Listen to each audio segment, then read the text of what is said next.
deux autres artistes participants de Moving Frontiers. À ma gauche, le plus à gauche géographiquement, Alfredo Coloma, donc, qui était un artiste sélectionné au départ à Moving Frontiers, et un peu moins à gauche géographiquement, Daniel Ongene. Le travail entre Alfredo et Daniel Ongene nous tient particulièrement à cœur, avant tout parce que c'est un très beau travail, mais aussi pour la relation et la manière dont vous avez travaillé tous les deux, dans le sens où Daniel, au départ, tu étais censé être, entre guillemets, un assistant, comme l'étaient les étudiants de l'Institut des Beaux-Arts de l'Université de Douala à Konsamba, et qu'en fait, vous avez décidé, avec Alfredo, de signer ensemble votre travail, de vous considérer tous les deux comme co-auteurs d'un projet, ce qui est une très belle manière aussi de déplacer la relation, de déplacer cette forme de hiérarchie aussi implicite, ou ce rapport de travail entre tous les deux. Alors, l'intervention que vous allez nous proposer aujourd'hui s'intitule SATIC, Syndicat autonome de transport des indomptables du Cameroun, avant et après. En fait, on voulait juste raconter qu'est-ce que cette expérience était pour nous, et je pense qu'il y avait une question de Sylvie qui était importante à répondre au moins pour moi, qui était de savoir ce qui reste de cette expérience. Et je crois que dans notre cas, l'expérience n'est pas arrêtée avec la production de ce qu'on a fait sur place, et donc du coup on voulait parler de comment on a décidé de travailler ensemble et pourquoi c'était une collaboration et pas un projet assisté. D'abord je pense qu'on s'est très bien entendu avec Daniel. Le premier jour où on s'est rencontrés, on a déjà commencé à discuter des possibilités, et en fait, je crois que moi j'avais retrouvé beaucoup de similarités entre Douala, la manière de fonctionner de la ville, et ma ville d'origine, La Paz, en Bolivie. Donc il y avait peut-être dans cette similarité de contexte une sorte d'entente implicite avec Daniel qui était très intéressante. Et on en a discuté hier soir aussi, et donc vas-y. Qu'est-ce qui est... Parce que, d'ailleurs, je le dis juste, pardon, mais on avait décidé avec Hervé que contrairement à ce qui se fait souvent, ce n'est pas les artistes qui choisissent leur assistant, mais c'était les assistants qui choisissaient leur artiste, on va dire. Et du coup, c'est toi qui as choisi Alfredo, et non pas l'inverse. Oui, justement, le choix d'Alfredo comme celui avec qui je devais travailler, ça venait juste d'une observation que j'avais faite. J'étais déjà heureux de savoir qu'il parle la langue, en fait il parle espagnol. Et dans mon cursus secondaire, on avait des cours d'espagnol. Donc le premier jour déjà, je lui disais que j'allais le taquiner de temps en temps avec soit les buenos días, buenas tardes. Donc, et je pense que c'est à ce moment-là que tout est parti. Et parlant du projet en lui-même, il y a beaucoup comme il a évoqué, il y a beaucoup de similitudes entre son pays et le mien. Et c'est l'envie de voir de voir beaucoup de réalités qui ne nous plaisent pas forcément chaque jour, qui nous a fait fédérer nos énergies vraiment à 200% et à présenter le projet qu'on a eu à réaliser. Et est-ce que, par exemple, je sais qu'Alfredo, est-ce que le projet précisément qu'avait fait Alfredo sur la question des transports t'avait marqué, dans la mesure où le projet dont on va parler est aussi une question de transport? Est-ce que ça t'avait marqué à ce moment-là, ou en fait pas forcément? Si. J'ai eu à vivre une scène. Parce que chaque jour, on est témoin de... En fait, j'ai été témoin de la violence qui se vit dans l'univers des transports. J'ai été témoin d'une scène où il y a eu un Ben Skinner. C'était derrière le stade omnisport de Bepanda, à Douala. Donc, c'est une scène où il y a un vieil homme qui marche sur une piste très éloignée de la route. Et il se fait percuter par un Ben Skinner qui venait derrière lui. Et ce qui m'a le plus choqué, c'est que le Ben Skinner va garer sa moto et venir menacer le papa. Et il n'y avait personne autour pour intervenir. Bon, moi, à distance, je ne pouvais pas parce que je ne faisais vraiment pas le poids. Oui. Mais tout ce que j'ai pu faire après, c'était d'aller réconforter le papa en lui disant, bon, ça ce sont pas des gens là-bas, donc il ne faut pas prendre en compte tout ce qu'il a dit. Donc peut-être qu'il est inconscient et tout. Bon, avec le papa, on a échangé encore quelques mois après et puis on s'est séparés. Donc, quand Alfredo arrive avec ce projet, je me dis, tiens, c'est l'occasion de... Même si le projet reste utopique, c'est l'occasion pour moi de manifester aussi mon envie de changer les choses. Oui. Donc, en fait, c'est ce que je peux dire sur ma relation personnelle avec le projet qu'on a eu à réaliser. Et si je me souviens bien, assez vite, à la suite de votre rencontre et de vos discussions, vous avez une idée assez précise du projet que vous allez mettre en œuvre et qui va se déployer, va s'affiner, mais qui dès le départ était très proche du résultat final, à savoir créer un syndicat de taxi à Douala, syndicat qui se caractérise notamment par des trajets fixes et des prix fixes. C'est comme ça que vous décririez Oui, je pense que ça a été assez rapide déjà la décision parce que Daniel avait adhéré aussi par cette expérience qu'il avait eue, donc on s'est mis à travailler. Je pense que dès la première semaine, à trouver les sources, à faire de recherches sur les syndicats, sur les chauffeurs, etc. Et aussi par rapport à nos expériences dans ce système dans lequel on était un peu impuissant. Mais au début, on avait aussi envie de travailler sur d'autres projets. Et c'était ce qui était intéressant aussi, que je trouvais qu'il y avait aussi une alliance au niveau des intérêts commun qu'on pourrait avoir en tant qu'artiste. C'était pas juste ce projet-là, mais voilà, des observations sur la ville. Et au moment de faire des recherches, on avait des discussions qui étaient... je ne sais pas comment le dire, mais on avait une complicité qui m'a fait vraiment plaisir. Et c'est pour ça qu'on avait envie de faire d'autres projets, même. Mais bon, c'était vraiment utopiste de faire ça dans un mois, quoi. Oui, et je veux en rajouter... quand tu disais qu'on avait déjà une idée fixe, c'était aussi dû au fait que on savait déjà de quoi souffre ce qu'on essayait de changer dans notre vision idéale. Et concrètement, si tu dois décrire... Oui, c'est justement le chaos qu'on a constaté. Donc, il n'y a pas de trajet défini majoritairement. Donc, c'est un peu comme une sorte de loto. Oui, en fait, c'est un système super libéral, finalement, où chaque taximan doit s'exploiter lui-même pour arriver à gagner plus que l'autre. Et donc, du coup, il y a une compétition. Et donc, est-ce qu'on peut décrire un peu concrètement le syndicat que vous imaginez? Donc, c'est ce que du coup tu dis là.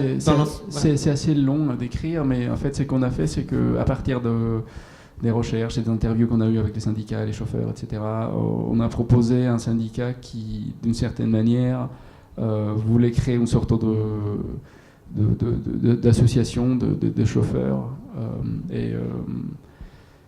Donc l'idée c'était de réguler un peu cette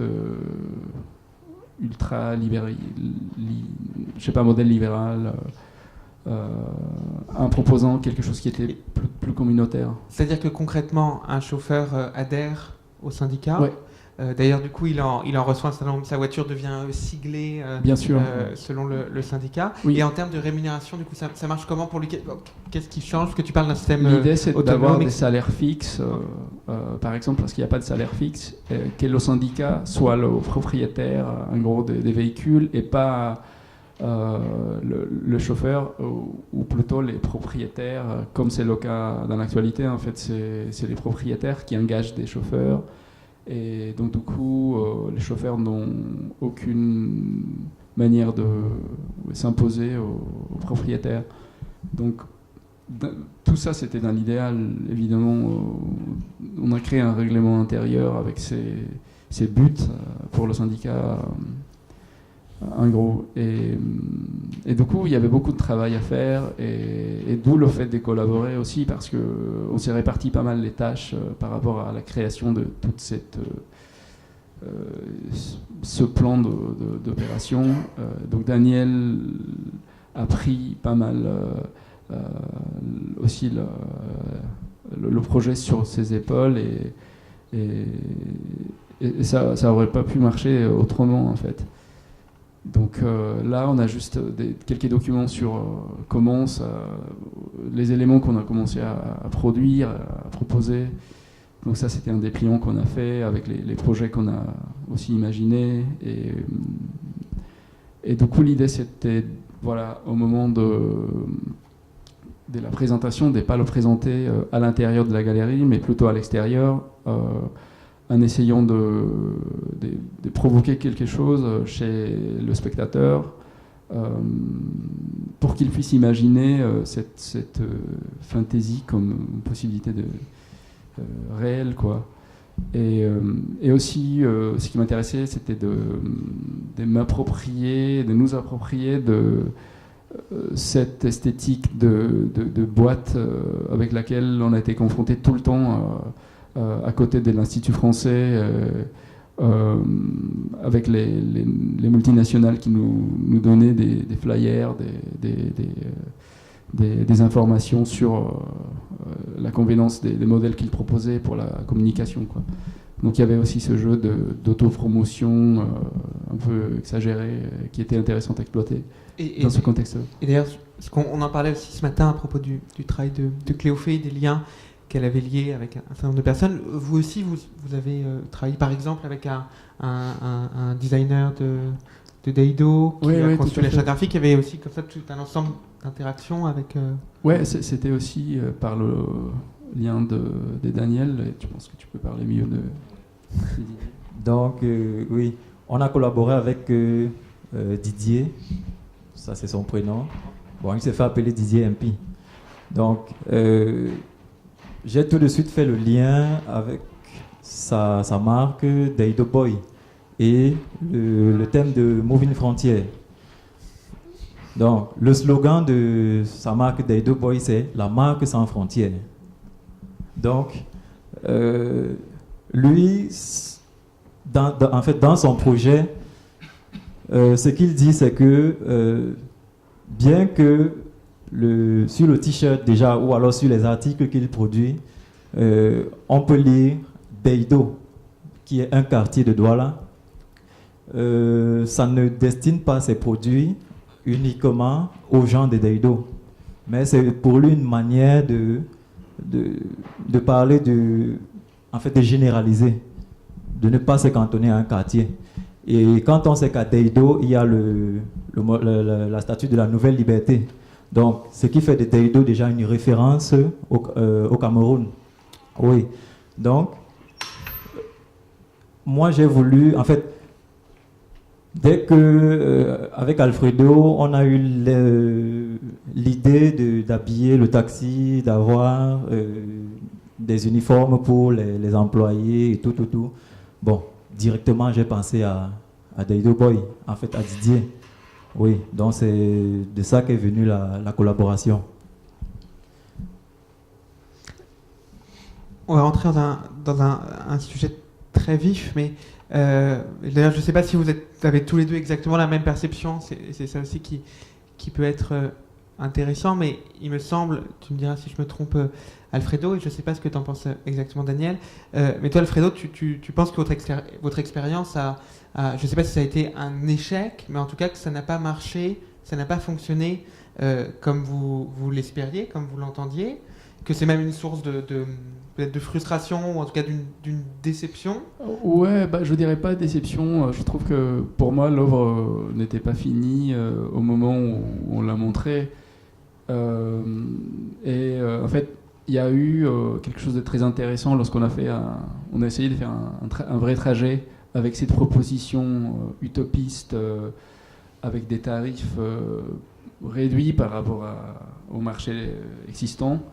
Et on a compris que les chauffeurs se révoltaient par rapport à ça parce qu'on cassait le marché.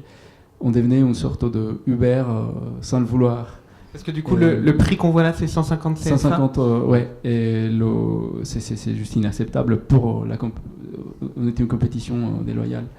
Et pour moi, c'était intéressant car lorsqu'on avait réfléchi au projet, disons, dans une abstraction artistique, ce facteur-là n'était pas évident. Et c'était vraiment lorsqu'on était sorti dans la rue qu'on a compris qu'il y avait une adéquation à faire si on voulait que ça puisse exister réellement. Et voilà, ça montrait en fait que ça marchait d'une certaine manière lorsqu'on avait proposé ça à la galerie et il y avait une sorte d'acceptation de la part du public, etc. Mais voulant le mettre en marche dans un vrai contexte, il y avait des soucis encore, ce qui démontrait clairement que la pièce n'était pas finie et que notre idéalisme un peu effréné avait des limites aussi.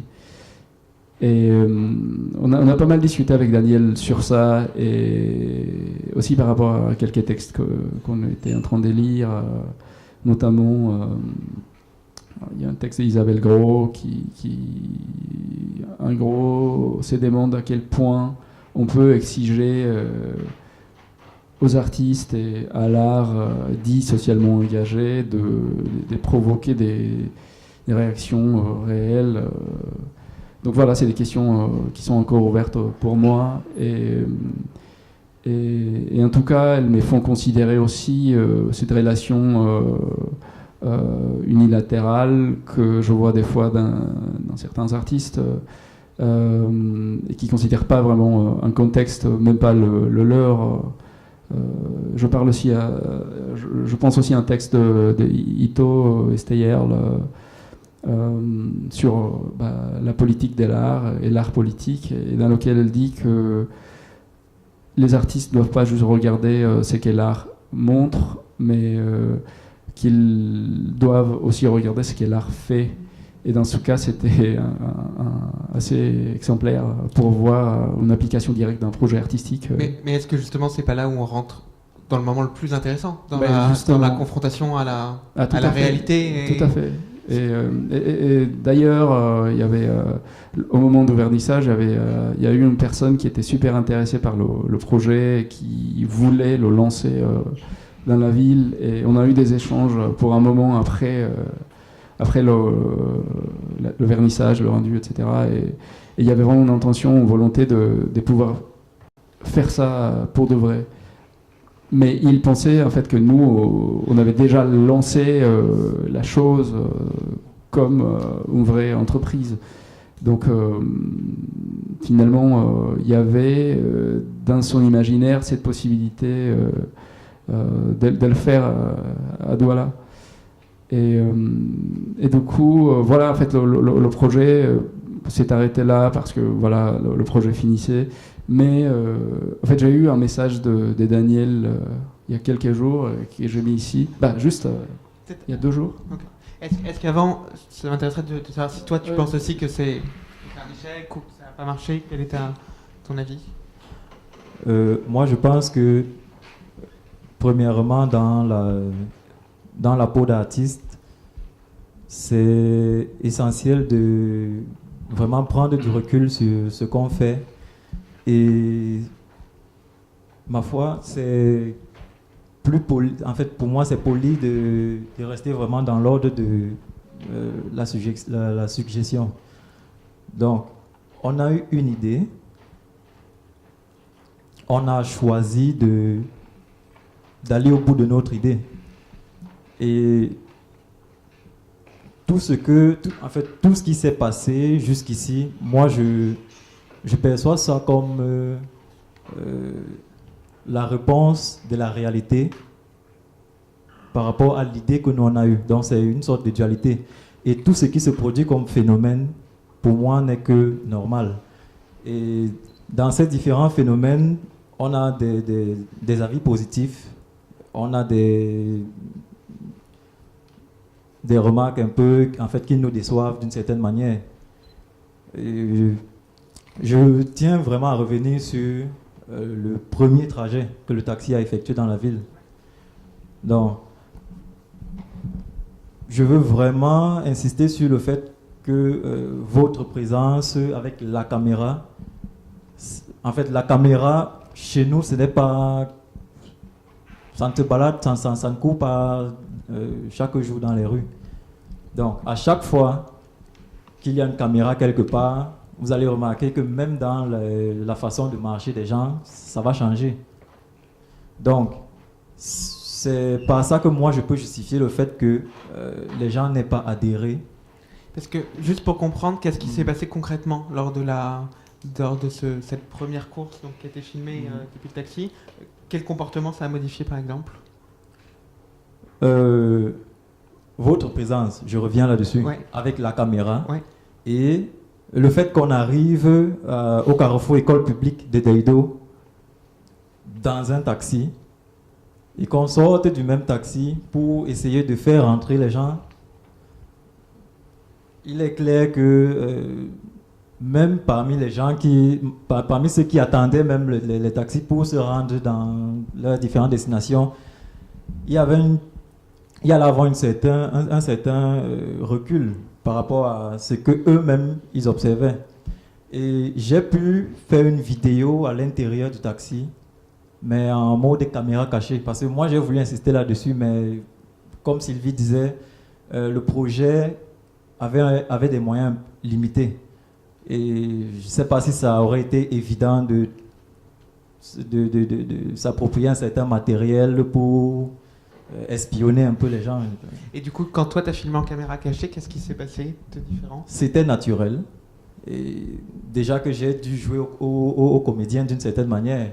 En fait, j'étais dans un rôle, dans une peau d'un bébé qui mange son téléphone. Pour que les gens ne se rendent pas compte que je fais des vidéos ou des photos. Et là, les gens adhéraient au principe du syndicat ou comment? Non, là, en fait, c'est un trajet qui montre plutôt la vie du taxi. Hein. Okay. Oui, ce qu'on a essayé de faire à la première sortie du véhicule, justement. Donc, et je pense que c'est ça qui a marqué Alfredo. Et lui, il s'est dit, tiens, c'est... En fait, tout le boulot qu'on s'est tapé, finalement, ça n'a pas adhéré et tout. Mais moi, en fait, je tiens vraiment à repréciser cette chose-là. Donc, il y a votre présence qui ne passe pas inaperçue chez nous. Oui. Et il y a une certaine peur de se faire photographier, de se faire filmer. Parce que chez nous aussi, on croit encore à... En fait, il y a beaucoup de croyances. Oui. Attends, on finit. Vous vouliez dire quelque chose sur les images? Il y a Daniel qui m'a envoyé ça le 20 mai, juste avant de venir. Et c'était le taxi, il est resté décoré, si on veut. Il est rentré chez son propriétaire et Daniel m'a envoyé un message en me disant que finalement il y avait un petit impact et que les gens, les chauffeurs avait apprécié cette décoration et que voilà, il en demandait d'autres et que le public l'appréciait aussi. Donc, disons que son changement radical qu'on proposait n'avait pas été fait, mais qui avait quand même un impact qui venait curieusement plutôt du côté de l'esthétique, qui était très minimal aussi, mais voilà, il y avait quand même finalement peut-être quelque chose qui restait de ce projet dans ce contexte et qui menait sur une possible amélioration des conditions actuelles, quoi, qui était à la base de notre projet, je veux dire le problème qu'on voulait attaquer. Oui, et en fait, je vais ajouter un peu à ce qu'il a dit. Moi, je vois déjà quelque chose de positif si les propriétaires de taxis sont déjà intéressés par l'aspect esthétique que nous on a apporté, et c'est un côté qui est, c'est un point qui est assez négligé dans ce qui est établi comme norme, parce que là je pense déjà à l'exposition d'un artiste camerounais, Abdias Ngate, qui a fait un travail là-dessus, qui fait une sorte d'allégorie du système de transport, mais il se focalise uniquement sur les benzineurs. Donc il y a ce côté qui est ce côté esthétique déjà qui, pour moi, s'il y a eu un intérêt manifesté par les propriétaires des taxis, je pense que c'est déjà un plus. Et par rapport au thème du jour, on devient un homme ou une femme en marchant.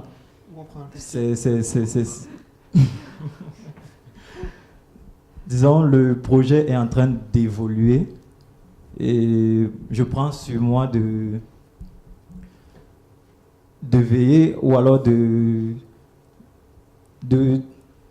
faire un feedback ou alors de projeter, en fait de suivre ce projet, ouais, de ne pas le laisser tomber. Et c'est ce qu'on a même trouvé essentiel, parce que le projet, on aurait pu mettre un point final après le vernissage. Mais justement, parce que vous diagnostiquez un certain nombre de choses qui n'ont pas marché, mais donc, et je suis très content d'apprendre que tu vas continuer le projet, mais admettons que vous avez eu la réponse du réel. Quelle est maintenant votre réponse à la réponse du réel? C'est-à-dire, est-ce qu'il suffit de modifier le tarif si les 150 CFA, c'est du dumping social pour que c'est bon, ou est-ce qu'il y a d'autres choses à modifier, que vous pourriez modifier, ou comment réinventer autrement avec la même idée de départ, de proposer un service de transport, voilà. Quel est l'état de votre réponse à la réponse aujourd'hui? Je pense que c'est quelque chose qu'on doit travailler. C'était assez récent, en fait, c'était des réponses de Daniel par rapport à l'existence de ce taxi.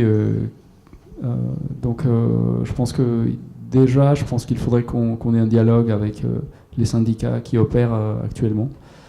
Douala, qu'on considère la vie aussi de tous les chauffeurs qui ont un regard différent par rapport à comment ça devrait marcher. En fait, il y a beaucoup d'ajustements à faire et qui auraient demandé beaucoup plus de temps aussi, des recherches, d'enquête pour avoir une proposition peut-être moins idéaliste mais plus adaptée aux conditions réelles, quoi. Mais voilà, je pense que, et je reviens sur ce qui reste après ça, Daniel et moi, on est toujours en contact et du coup nos conversations ont débordé le projet aussi, et c'est ça ce qui est j'apprécie peut-être le plus de tout ça, c'est que j'ai gagné un ami et on discute pas seulement de ça, en fait, on discute de son travail à lui, on parle de ce qui se passe chez moi à Genève, je sais pas, il y a beaucoup des discussions qui sont pas juste, si tu veux, instrumentalisées par rapport à son travail. Et ça, c'est quelque chose qui est de la plus-value par rapport à ça, je dirais. Et toi, Daniel, qu'est-ce que tu répondrais à cette question de si le projet doit se redéployer, comment des idées, des pistes pour le faire autrement, le refaire autrement? Je pense que c'est... On a déjà posé on a déjà posé un geste.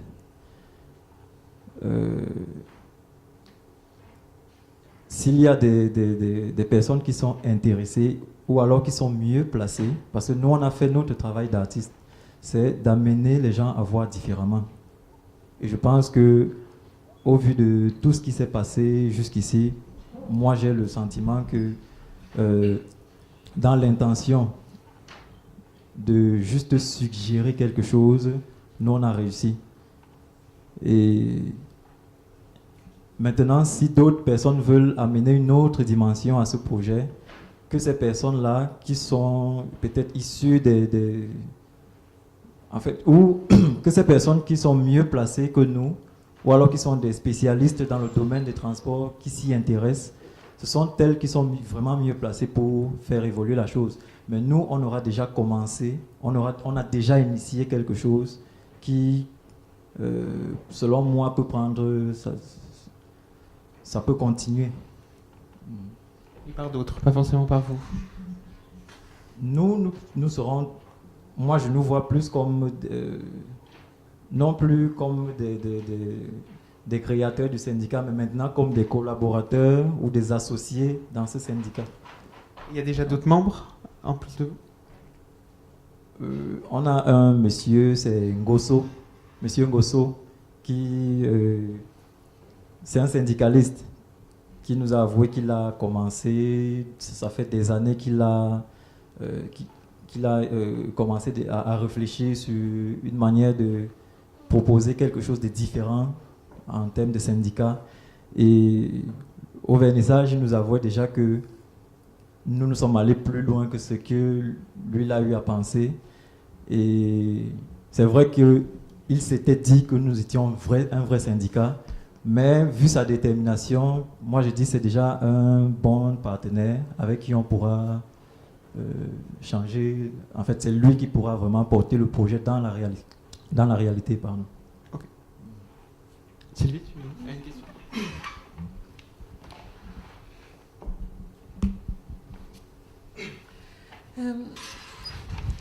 Merci pour votre présentation. J'ai vraiment trouvé votre projet passionnant.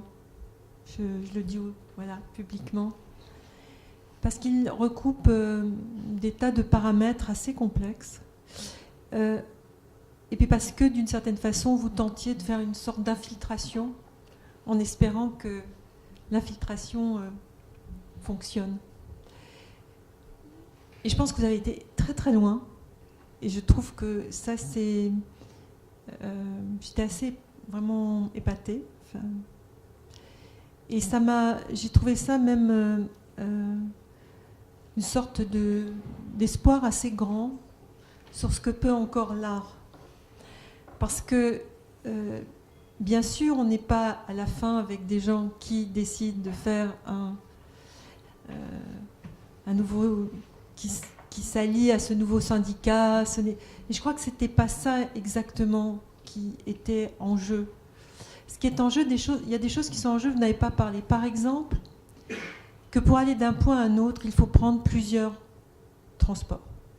Je crois que ça, c'est une chose qui était énorme dans ce projet. C'est de dire, on fait un transport de là à là, qui n'existe pas, et on évite à plein de gens qui travaillent, qui n'en peuvent plus, de prendre une voiture, puis une moto, puis après encore une voiture.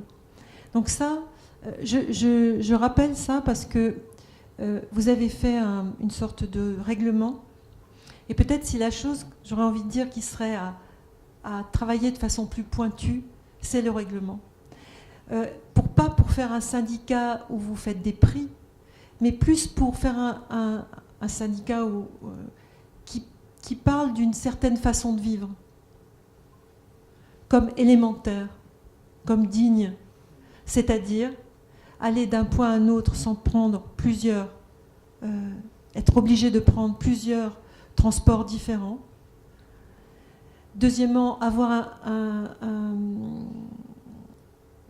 taxi qui ne soit pas une poubelle. C'est une question esthétique, mais c'est aussi une question de celui qui le possède. Et puis,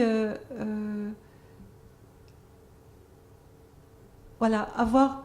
Alors, vous avez de la décoration, de l'esthétique, il y a tout un tas de choses, mais d'avoir aussi cette position-là dans cette ville-là.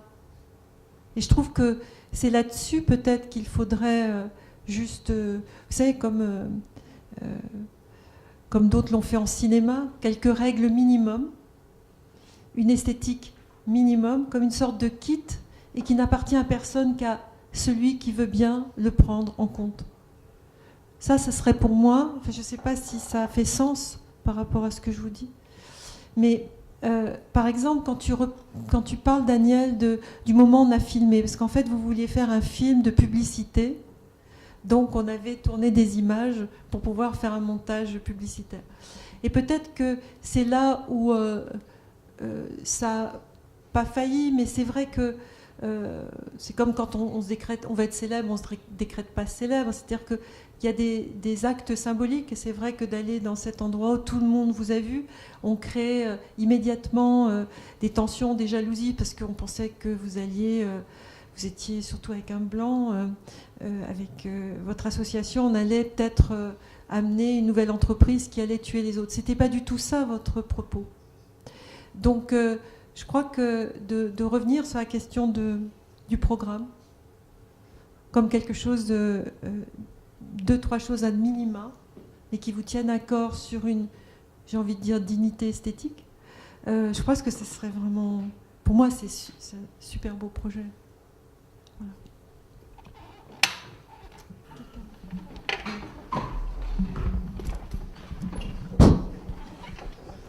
Ouais, il y a eu, quand j'ai vu ça à Douala l'autre jour en décembre, j'étais un peu, on va dire, sceptique. Il y a eu une époque où il y a eu de très très beaux taxis au Cameroun. De très beaux taxis.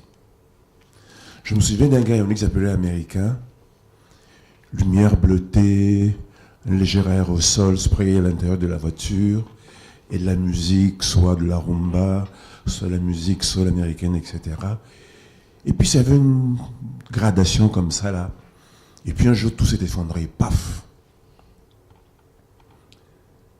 À tel enseigne que j'ai un ami il y a quelques années qui revient d'Éthiopie, médecin, il est très étonné, on le voit dire quoi, une trentaine d'années, très étonné de voir que les taxis à Yaoundé aujourd'hui ont des châssis qui sont troués. Il me dit mais c'est pas possible. C'est comme à Addis Abeba maintenant. Avant que les Chinois s'en mêlent, je parle d'Addis Abeba et de l'Éthiopie. Que me dit mon ami Paul Kokindombo, qui est un pédiatre. Ça, c'est une chose. La deuxième chose, c'est peut-être aussi que sur cette même période, soit une trentaine d'années, j'en parlais avec Madame Lafont tout à l'heure, ce qui se passe dans la société camerounaise, c'est peut-être qu'il y a une... Elle a fini par intégrer une sorte de mépris d'elle-même.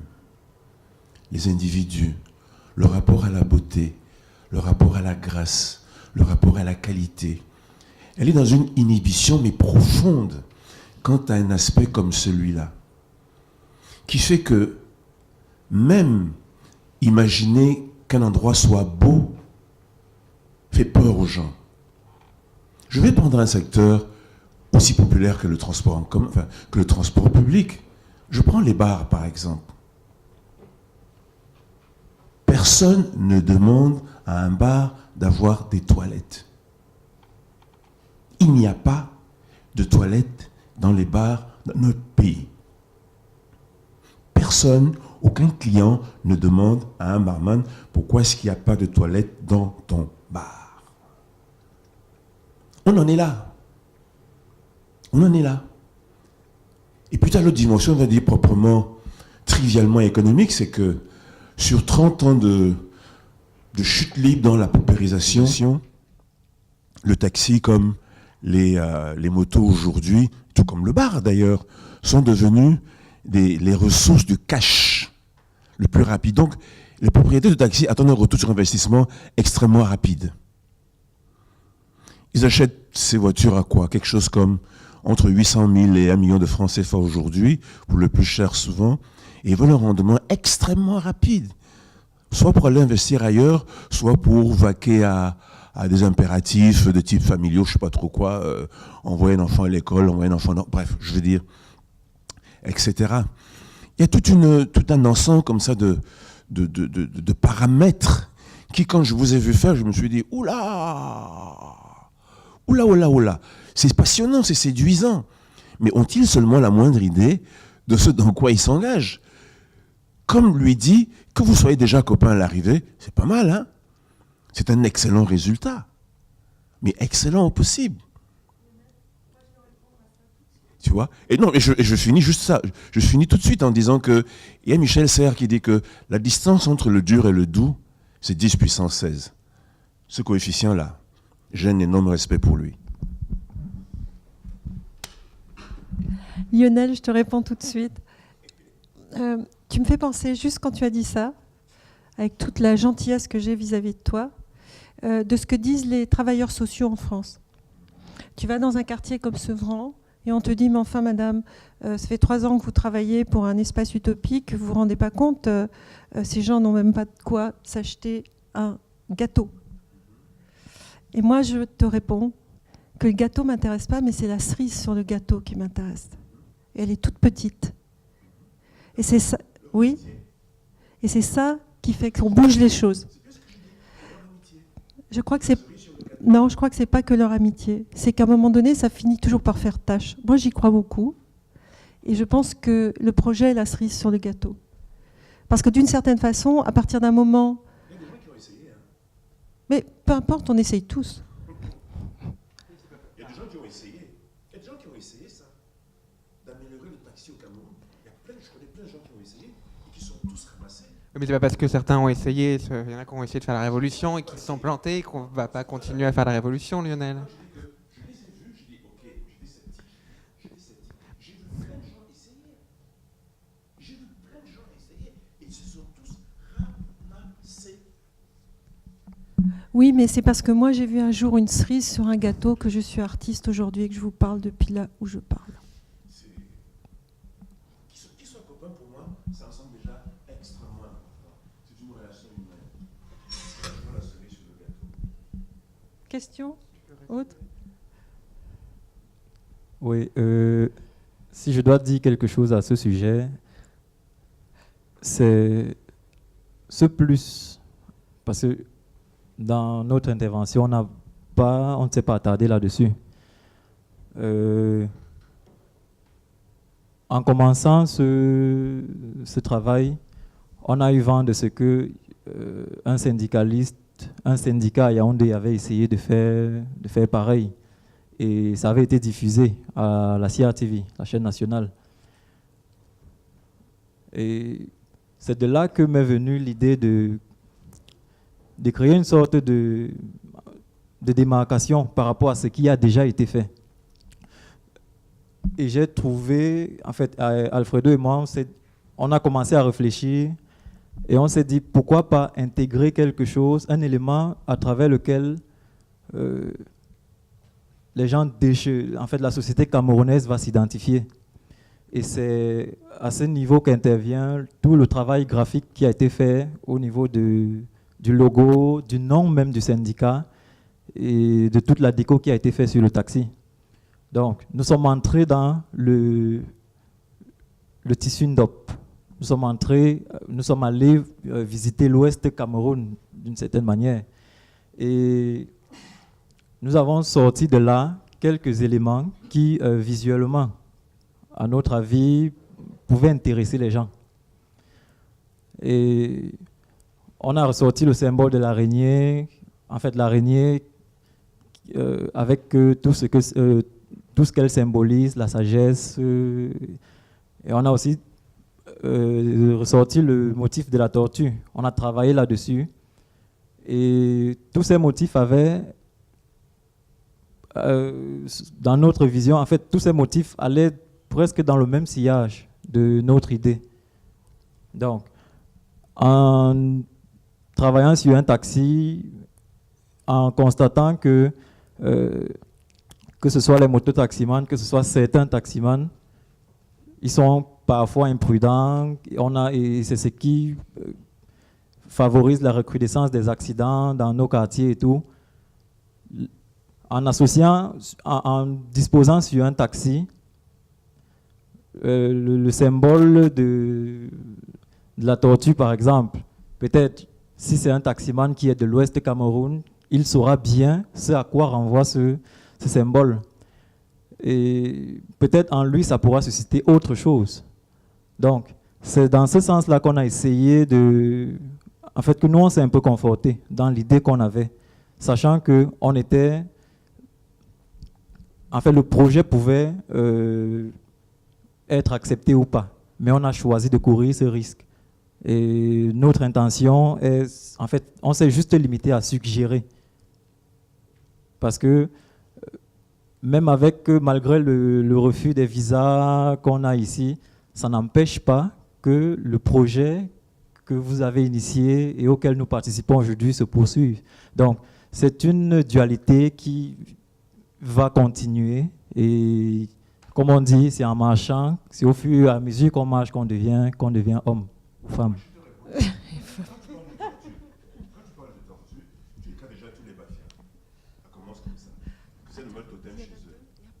Déjà, vraiment déjà.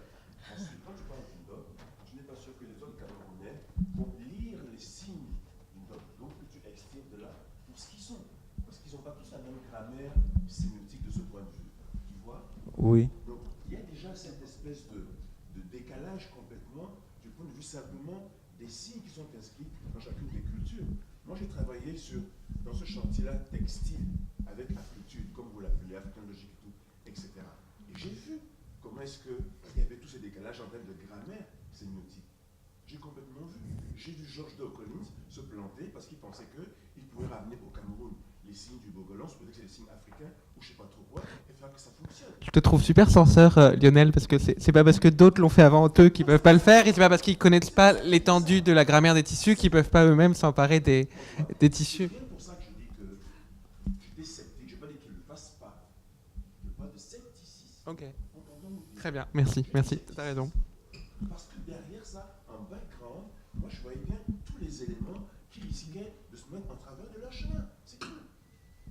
C'est tout, hein. Je ne vais pas dire qu'ils ne le fassent pas. Oui, mais c'est peut-être pour ça qu'il ne faut pas passer par les mêmes chemins. En tout cas, ces chemins qu'ils sont tentés. Mais même ça, je te dis, mais même ça. Parce que d'autres ont essayé ça, je te dis. Le texte, il y a un gars qui a essayé avec le textile chez nous. J'ai vu comment il s'est ramassé. Aussi. Mais c'est pas une histoire seulement de textile. Non, je parle de signes. Parce que lui-même, il vient de l'expliquer. La tortue, là, par exemple, la tortue, c'est un animal totem chez les Bafias. Dès que tu mets ça, il n'y a plus aucun Bafia. Moi, je leur parlais plutôt d'une façon différente de faire ce que je disais tout à l'heure, une sorte de dogma, de choses totalement généreuses et gratuites, de tenter une autre forme d'attitude.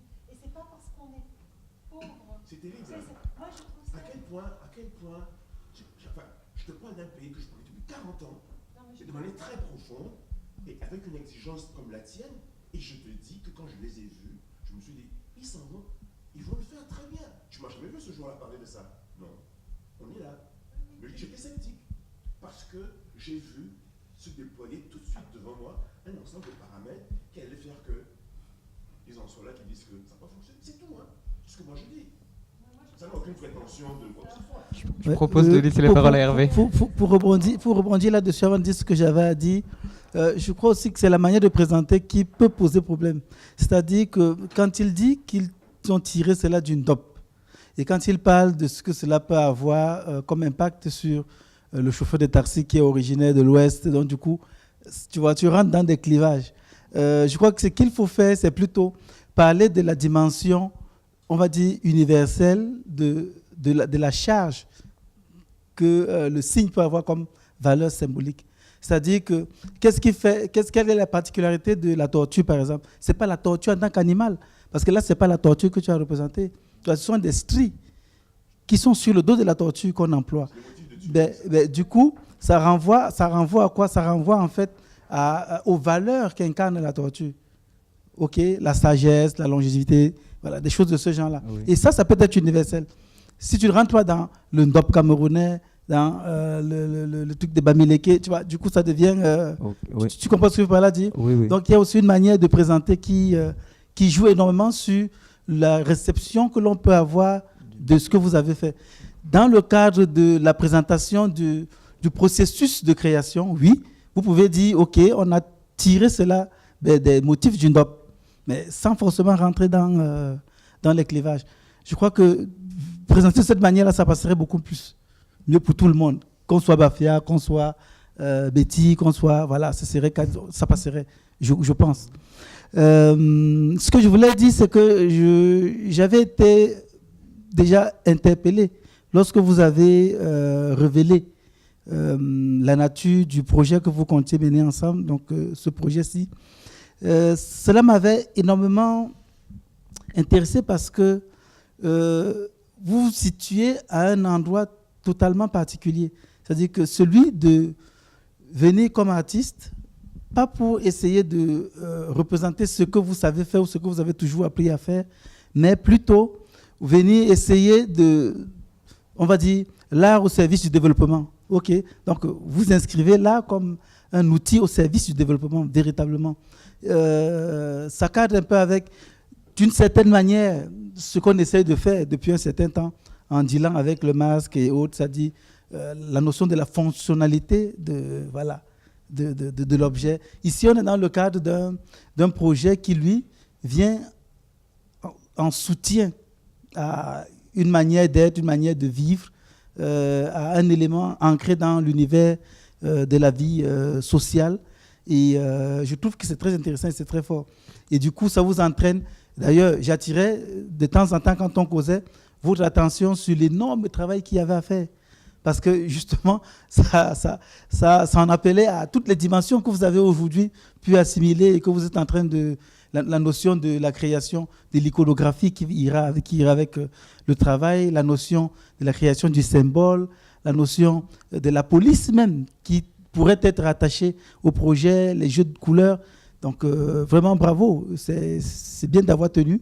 Mais j'espère que toute cette matière pourra aider ceux qui ont, on va dire, plusieurs fois essayé, mais qui n'ont pas réussi à pouvoir implémenter quelque chose dans ce sens-là, que ce soit au Cameroun, ici ou ailleurs. Merci. Je suis assez d'accord avec ce que vient de dire Hervé. J'avais eu un échange avec Alfredo il y a quelques semaines par mail où je vous trouvais dur avec vous-même, en fait. Évidemment que ça n'a pas marché, mais en fait, et plutôt que même que, au-delà Hervé parlait d'art au service du développement, moi je dirais simplement de l'art pour transformer concrètement le monde dans ce qu'il y a de plus concret et pas seulement au niveau de l'imaginaire. Ouais, c'est évident que c'est compliqué et que le réel à des moments est un peu plus fort et en même temps, voilà, qui sait ce que ça va s'aimer, ce que ça va donner et tout. Donc voilà, moi je pense qu'il faut déjà enfin, évidemment il y a plein de choses à transformer, mais en même temps c'est le jeu, quoi. Melvin. J'ai pas de question, en vrai c'était pour réagir, vu que j'ai l'impression qu'il y a déjà eu de l'huile sur le feu. Moi en tant que jeune d'Evry qui connaît pas du tout le Cameroun, voilà, enfin